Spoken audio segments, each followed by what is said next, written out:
evening. You're watching 6 p.m. Prime here on India Today. I'm Akshita and Nandagopal, and over the next 1 hour, we're getting you all the highlights of two meetings that have taken place, one that's still underway. On one hand, you have the opposition coming together, 26 of them, holding a meeting in Bengaluru, the result of which is that the UPA has now been renamed as I.N.D.I.A, the Indian National Developmental Inclusive Alliance. I got it all right. And on the left is the images that's coming in from the NDME that's currently underway in the national capital. So both of these huddles happening on a day when they're setting the stage essentially for 2024. What are the takeaways from these meetings? What has been decided? We'll tell you all that and much more. A look at the headlines first.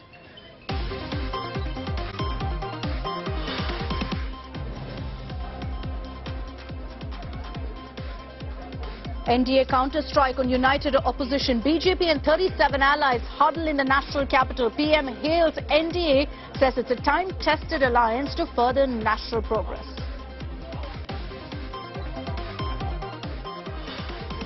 UPA renamed India for Indian National Developmental Inclusive Alliance. Congress Chief Kharge says opposition will fight 2024 polls together. Mamata roars India will win, BJP will lose. Prime Minister Modi's unsparing attack on opposition, says family first, nation nothing for opposition, reiterates 20 lakh crore graft attack on the opposition. Guide कुछ है, हाल कुछ है, लेबिल कुछ है, माल कुछ है। 24 के लिए 26 होने वाले राजनीतिक दलों पर ये बड़ा फिट बैठता है। Court grants 2-day interim bail to suspended WFI boss in sexual harassment case. Regular bail plea will be heard on Thursday.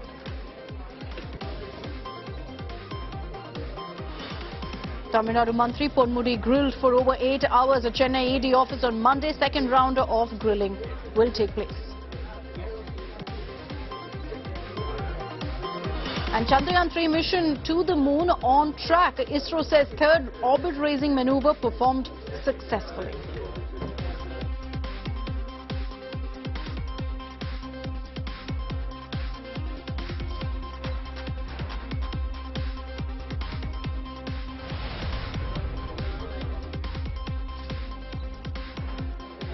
So let's begin by getting you all the updates on the NDA meeting that's currently underway in the national capital. You've had 38 parties, including the BJP, coming together for this huddle to discuss the 2024 agenda, to discuss what their strategy will be in lieu of what's happening right now in Bengaluru. Of 26 like-minded parties coming together, deciding how exactly they're going to combat the BJP. So this is a 26 versus 38 fight right now. The BJP is essentially chairing this meet. JP Nadda is chairing the meet. Prime Minister Narendra Modi has also arrived for that huddle. Important, of course, to see what will be the takeaways of this particular meeting, but there's no doubt that the NDA allies will take note of what's been happening in Bengaluru in the last 2 days. And the fact that all of their political rivals have come together to form another alliance which could perhaps take on the NDA as well. Let's take this across to Aishwarya Paliwal. She's joining us live from outside the Ashoka Hotel.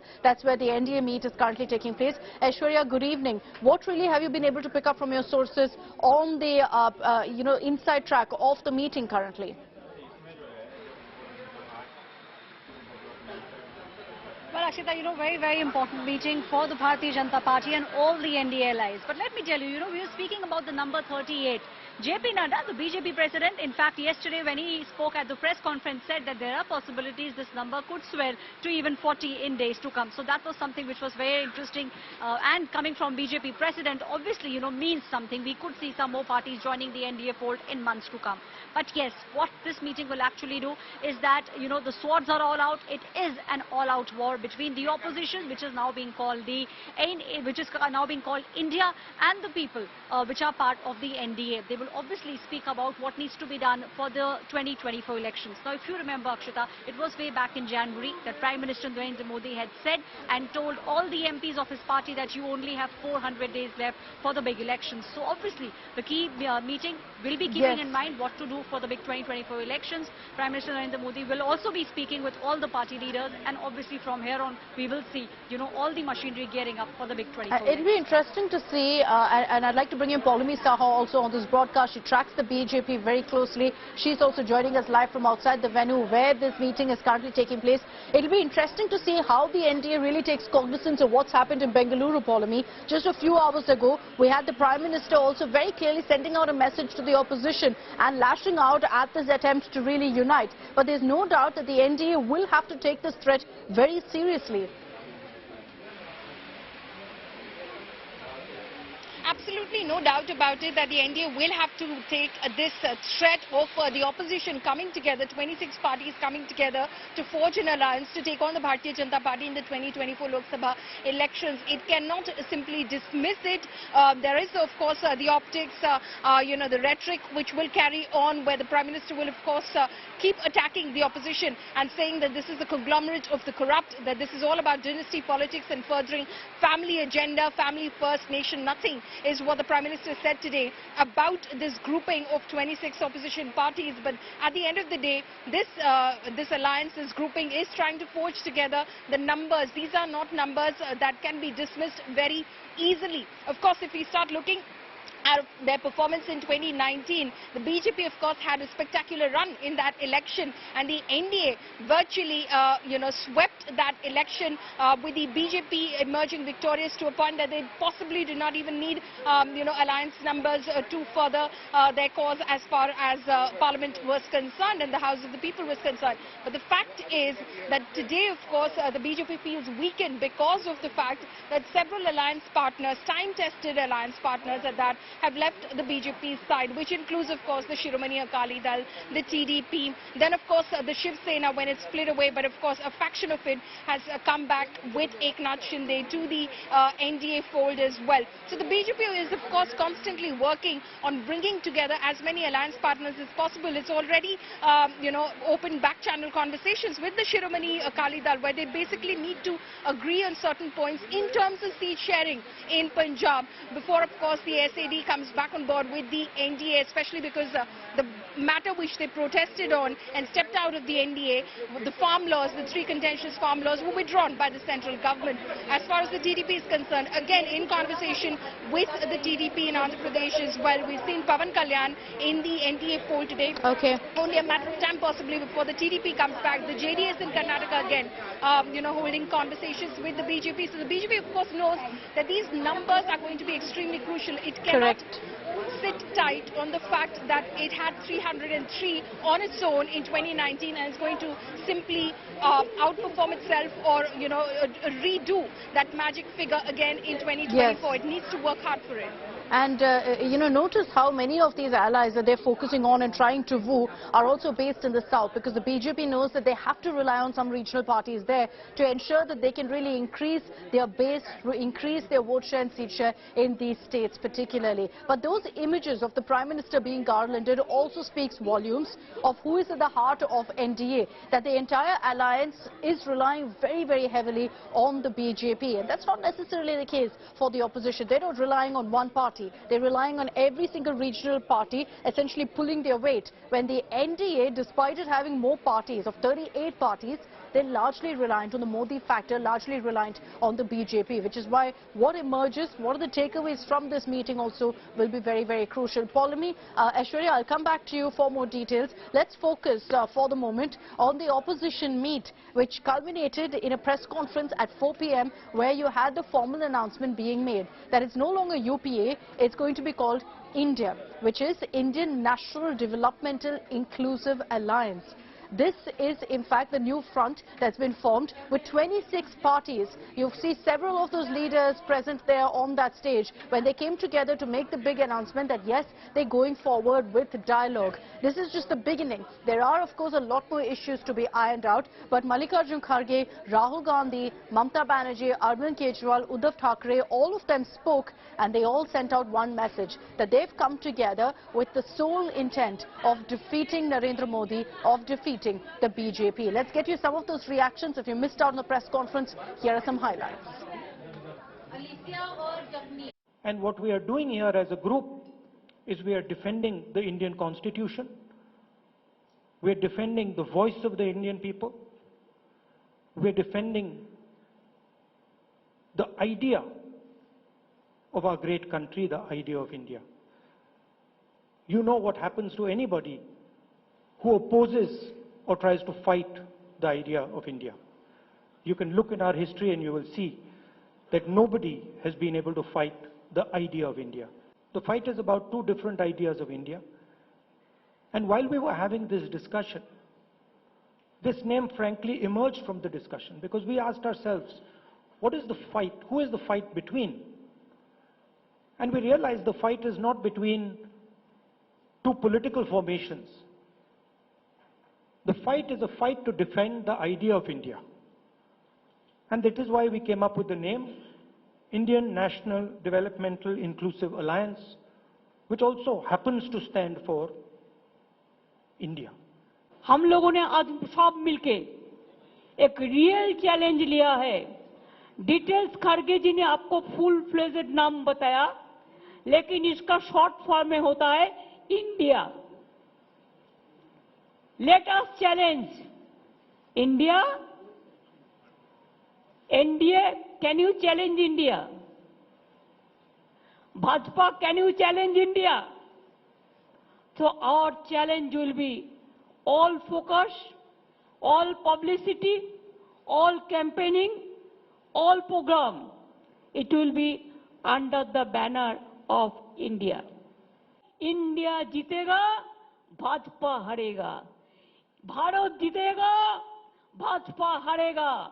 India जीतेगा और हमारा देश जीतेगा। This is a very important meeting for the purpose to save the democracy and constitution, and in the interest of people of this country, we have come together, discussed various points, and with one voice, people supported the resolution that will be circulated to you after the meeting, and the details are there. Our alliance will be called, the all people have agreed to have one name for the alliance. Earlier we worked with UPA. Now with all 26 parties, a new name is given, that is Indian National Developmental Inclusive Alliance. आज से 9 साल पहले इस देश के लोगों ने नरेंद्र मोदी जी को भारी बहुमत देके जिताया था।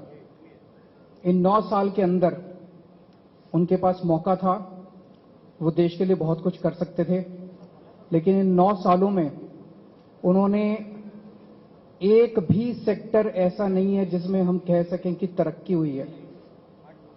हर सेक्टर को बर्बाद करने में उन्होंने कोई कसर नहीं छोड़ी।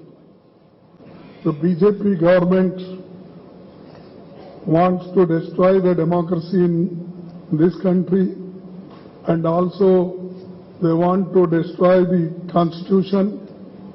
They are using the autonomous bodies like CBI and ED, vigilance, all such institutions they are using against opposition party leaders and their workers. और लड़ाई हमारी एक पार्टी के खिलाफ या एक व्यक्ति के खिलाफ नहीं है, लड़ाई हमारी नीति के खिलाफ है, तानाशाही के खिलाफ है। और जैसे एक जमाने में आजादी की लड़ाई हुई थी, तो अब आजादी खतरे में आई है। तो इस आजादी के लिए हम सब इकट्ठा आए हैं और पक्का भरोसा है कि हम कामयाब रहेंगे, हो जाएंगे। और देश की जनता के मन में एक डर है कि अब क्या होगा, तो हम इतना उनको एक एहसास दिलाना चाहते हैं, कि विश्वास दिलाना चाहते हैं, डरो मत, हम है। जैसे एक वो पिक्चर आया था, मैं हूं ना, वैसे हम है ना, आप क्यों डरते हो, चिंता मत करो। एक व्यक्ति या एक पार्टी मतलब देश नहीं हो सकता, पूरे देश की जनता मतलब देश है। और देश की जनता इंडिया और भारत बनकर सामने आएगी, अपने देश को हम सुरक्षित रखेंगे। So that was a message from Uddhav Thackeray saying hum hai na to the people of the country. Our National Affairs Editor Rahul Srivastava is live with us. We also have Maushmi Singh, both of whom have been tracking the latest updates coming in from the opposition meet in Bengaluru. Rahul, if I could begin with you, good evening. You know, the biggest takeaway and the headline that's emerged from the opposition meet is, of course, the name of the alliance itself. But beyond that, and while that's great, you know, optics-wise, what are the takeaways and what's really been the decisions that have been taken after this two-day meeting? Good evening, Akshita. I think the opposition 26 parties have moved from Patna 23rd June to Bangalore 18th of July in a very simple term, that what was an amorphous group of 20 odd has now become 26 odd and has a name to it. And that is very interesting. I have Gurdeep Sapal, who is an aide to the Congress President, Mr. Mallikarjun Kharge, with me. Gurdeep, how did this idea of India come about? Because it's going to be very critical. As Rahul Gandhi said today to the press also, that the core issue was what is at stake. The entire idea of India is at stake, because there is a constitutional idea of India and there is a RSS idea of India. And the fight essentially is between RSS idea of India and Constitution's idea of India. That is why it emerged that the alliance should be named as India, because this is a fight essentially between the Modi's model and the Constitution's model. The second important element, from here on, this is the easier part, I think. You know that strategic alliances and others are going to be very important. Yes, from here, these 26 parties which have come together, Rahul, when they contested separately in 2019, they polled more votes than BJP. In fact, they polled 50 lakh votes more than BJP. So now these parties have come together. So certainly the strength will grow. Now we'll be working, sitting state by state and developing. You mean to say alliances will be state level, not the top national level? No, alliance will be at national level, but the seat adjustment has to be at the state level, because many parties, they are confined to certain states. So the alliances have to be at the state level also. The seat adjustment has to be at the state level. Important. Face for the alliance. You see, this is an alliance. This is a collective. A collective goes to people of India. There's no question of face, single face coming up today. This has not happened in past also. So you are ruling out the possibility of face. Convener or somebody who controls the whole thing? You see, I'm not ruling out the possibility of a convener or a formation. Issue is that the face in the terms which BJP wants us to say will not happen. It's a collective. This face idea came up only in 2019. But the challenges are there and contradictions. Well, politics is not politics without challenges. You need to take challenges, you need to respond to them, and this time these 26 parties have come together. They have this common goal that we need to restore democracy, because in this country the democracy, fabric of democracy has been shattered in last few years. Thanks, Gurdeep. That was Gurdeep Sapal, aide to Mallikarjun Kharge, one of manning perhaps one of the nodal offices as far as the Congress's effort to bring the opposition together is concerned. Akshita. Thanks, Rahul, for getting us that conversation. I also want to bring in Maushmi Singh on this broadcast. Maushmi, there was one particular question asked with regards to who is the leader, who's the face of this opposition meet. Mallikarjun Kharge says that's not important for now, that a coordination committee is being set up. But that's perhaps one of the most important questions being asked about, you know, who amid this alliance with so many strong faces will actually lead.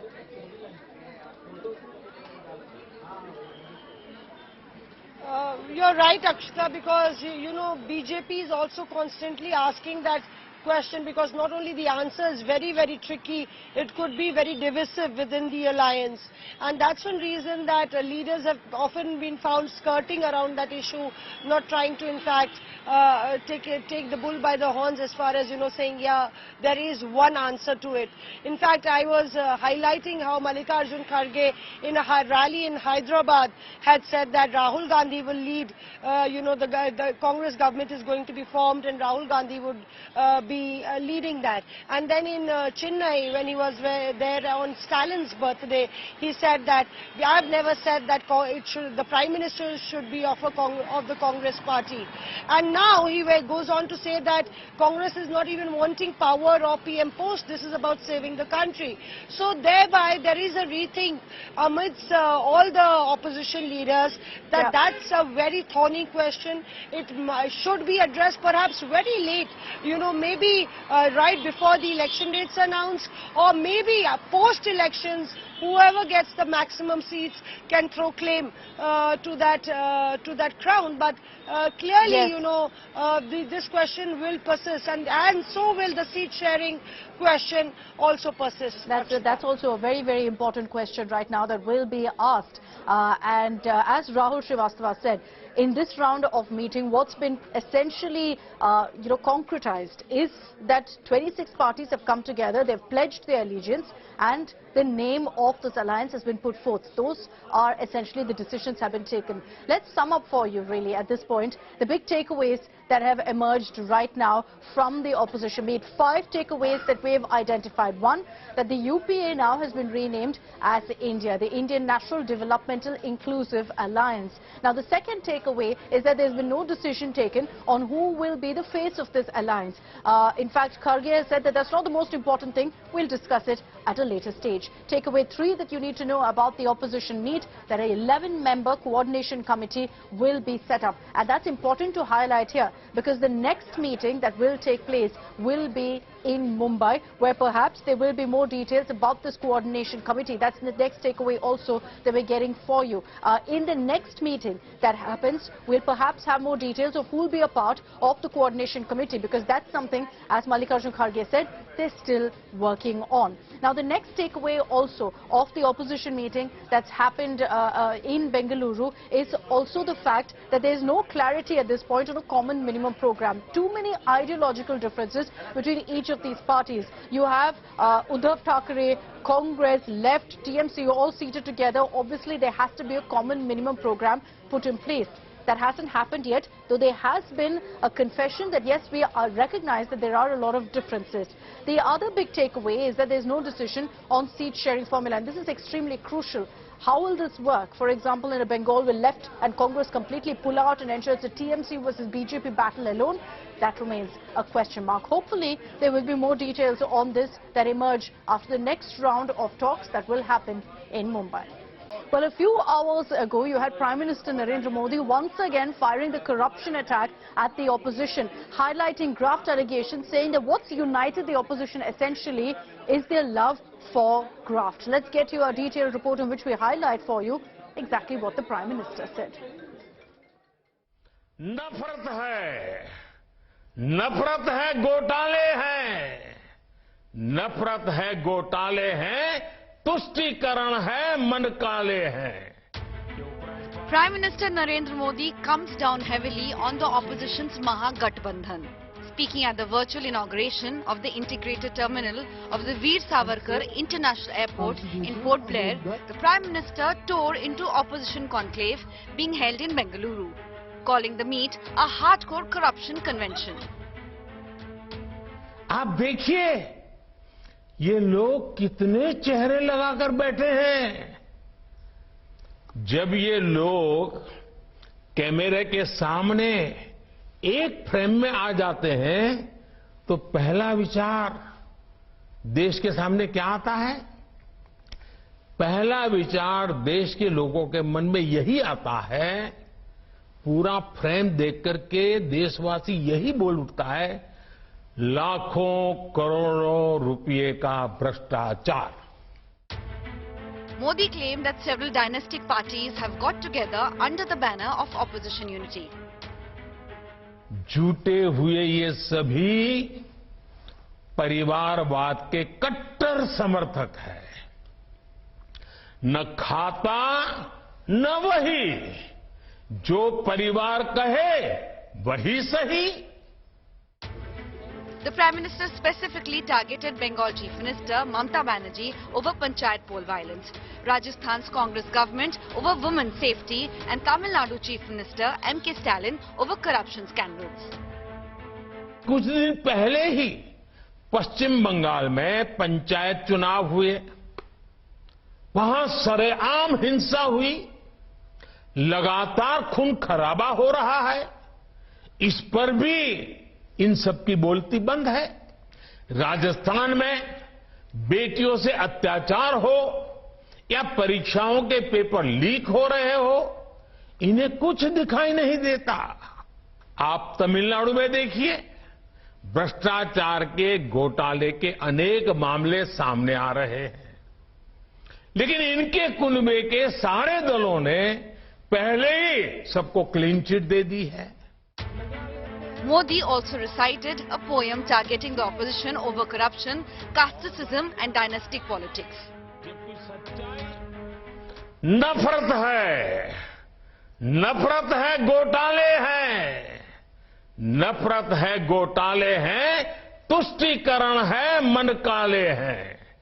नफरत है, घोटाले हैं, तुष्टीकरण है, मन काले हैं।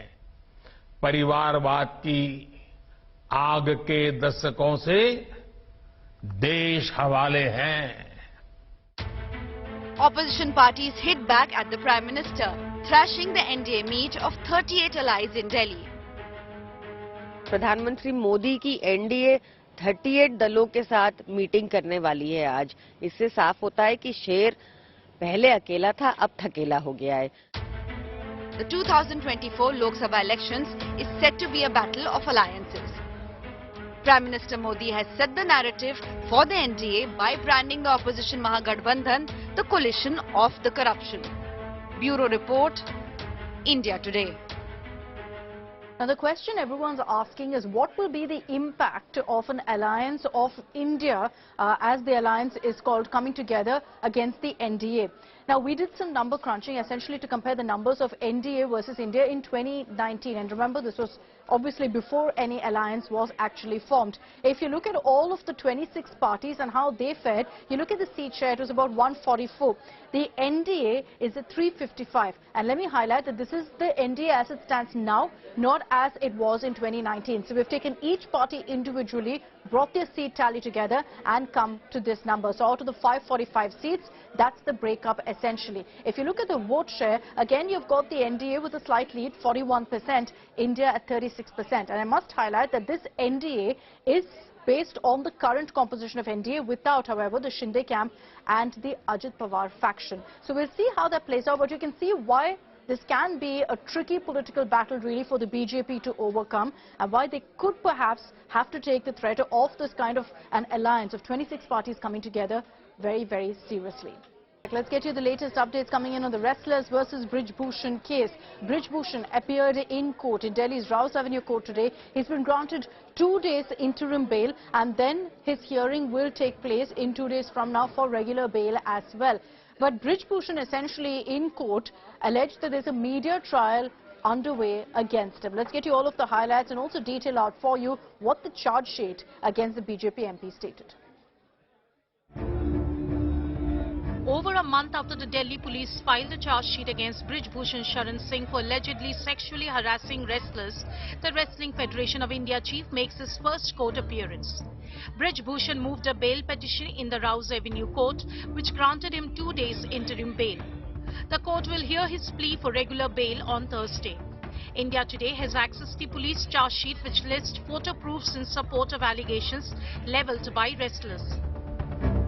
The charge sheet gives details of repeated sexual harassment by Brij Bhushan as alleged by the athletes. The photos confirm Brij Bhushan Sharan Singh's presence at events where alleged incidents of sexual harassment took place. 2 photographs from 2019 that allegedly showed the WFI chief making advances towards one complainant in Kazakhstan are listed as proof in the charge sheet. One complainant alleges that Brij Bhushan during the Olympics qualifiers in Mongolia in 2016 groped her breast 3 to 4 times. Another complainant accuses the WFI chief of sliding his hand down her stomach from her breast on the pretext of breath test during Junior World Championship in Bulgaria in 2022. A third complainant alleged he molested her in 2018 during the Asian Games. Another complainant says Brij Bhushan tried to inappropriately touch her during a team photo shoot in 2022. The fifth complainant claims she was molested during the Junior National Championship in Bellary, Karnataka in 2021. One of the complainants says she was allegedly molested by Brij Bhushan in 2012. He allegedly called her to his room and forced her into sex. The charge sheet records 15 instances of sexual harassment against Brij Bhushan.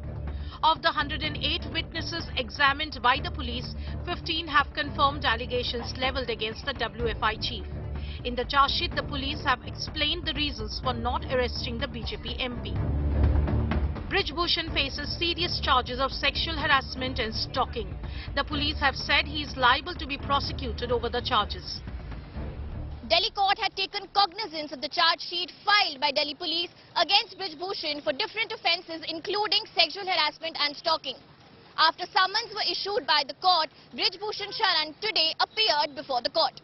He has also moved a plea seeking regular bail, which will now be heard by the court on Thursday. With camera person Ashwini from New Delhi, this is Shrishti Ojha, India Today. So let's focus for a moment on what's been mentioned in the charge sheet. 6 complainants have been quoted and they've given different versions of exactly what personally they've experienced at the hands of Brij Bhushan. The first complainant saying that Brij molested me while we were in Mongolia in 2016 during the Olympic qualifiers. According to this complainant, Brij Bhushan groped my breast 3 to 4 times. That's one complaint. The second one is in 2022, according to the complainant, she was assaulted by Brij during the junior championship, this time in Bulgaria. According to her as well, he in fact touched her rather inappropriately. Complainant number 3 says that during the 2018 Asian Championship, she was molested. She says that when she was stretching, Brij Bhushan came and started watching her.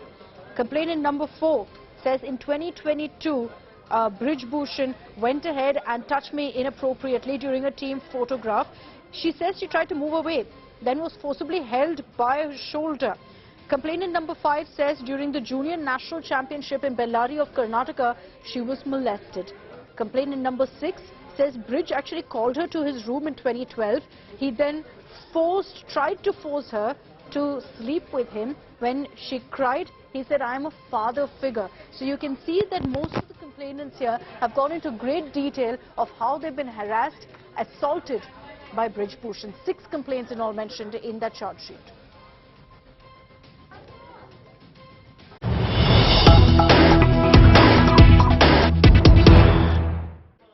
And let's get to a news break coming in right now. Sources telling India Today that 2 of the wrestlers who were a part of the agitation at Delhi's Jantar Mantar for many months will just get to skip trials and directly go to the Asian Games.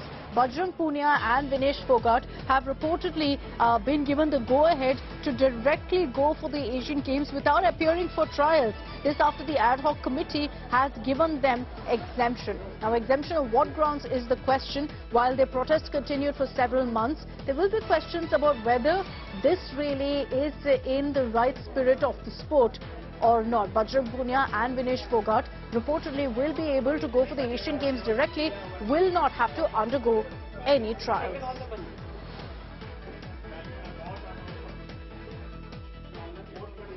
And that's all we have time for in this edition of 6 PM Prime. Thanks for tuning in.